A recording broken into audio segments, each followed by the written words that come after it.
What is one thing someone said that really made a difference in your life? I don't know, to be honest, because I've had a lot of people help me, but I've never got like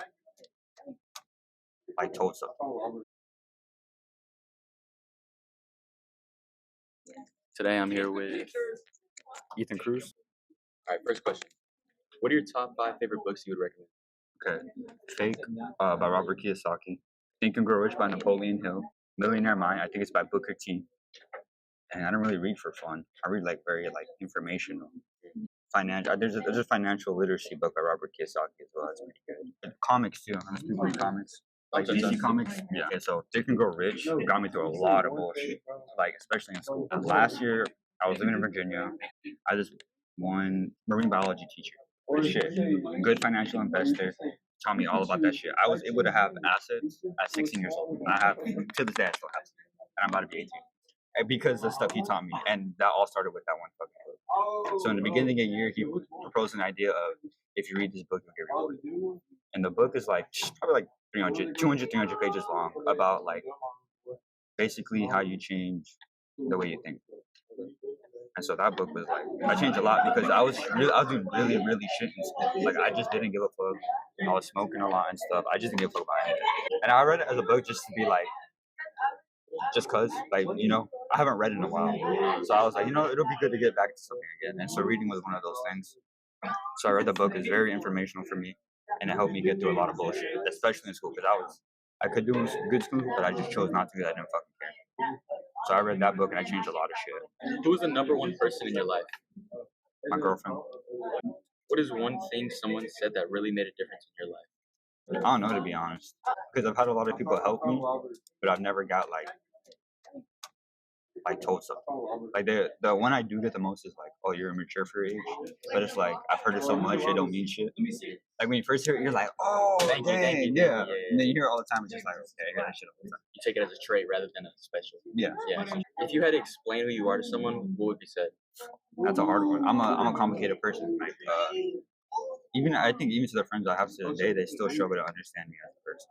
And I'm talking friends I've had since like sixth grade. That's 6 years from now. I mean, we're still forming shit, but it's like I'm not an easy person to explain because I've changed a lot over the years. So like trying to encapsulate that into like a few sentences, that's not an easy thing to do. Who/what do you believe in? Believe in myself. Like not in I'm a God type of way, but I believe I have the power to do what I want to do and change whatever reality I have. But then I believe in the Almighty, so God, and then Jesus Christ.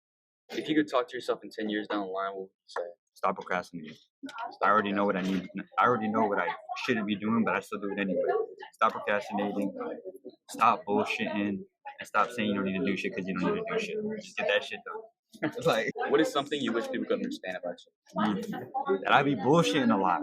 Like, but not in a bad way. Like, I just be bullshitting. A lot of people can't. They take it too serious, but it's because they come from different backgrounds. Like to me, it's not serious, but to them, it's a big issue. So it might be both ways. It might be a little bit my fault, and then since they have a different understanding. If you could take back one mistake you made, what would it be? So when I was little, I used to steal a lot. No bullshit. I used to steal all the fucking time, and it was from family and stuff. And I ruined a lot of shit from stealing. So I wish I never stole. Okay, a lot of bad memories. Yeah, a lot of bad memories. Where do your dreams take you? My dreams are really fucked up. So if we're talking about like when I'm sleeping, no one knows. It'll be from like going through something really messed up, and then all of a sudden I'm like a Super Saiyan. Okay. So I don't know. Are you happy? I don't know. You can't really define happiness, just like you can't define depression. So, like, it's when you're in the mode. You know when you're happy, when you're feeling happy. But you know when you're sad, when you're feeling sad. But if you're not in the mood of happiness, it's hard to describe how you're feeling. Like, it's a state of being. It's not just I'm happy. You know what I mean? Like it can be that way. Constantly be happy. Yeah, like you experience all the emotions because if you're happy all the time, then that's not happiness. That's just normal. That's just you. Which I'm not saying that you can't be happy all the time, but I highly doubt that's gonna happen.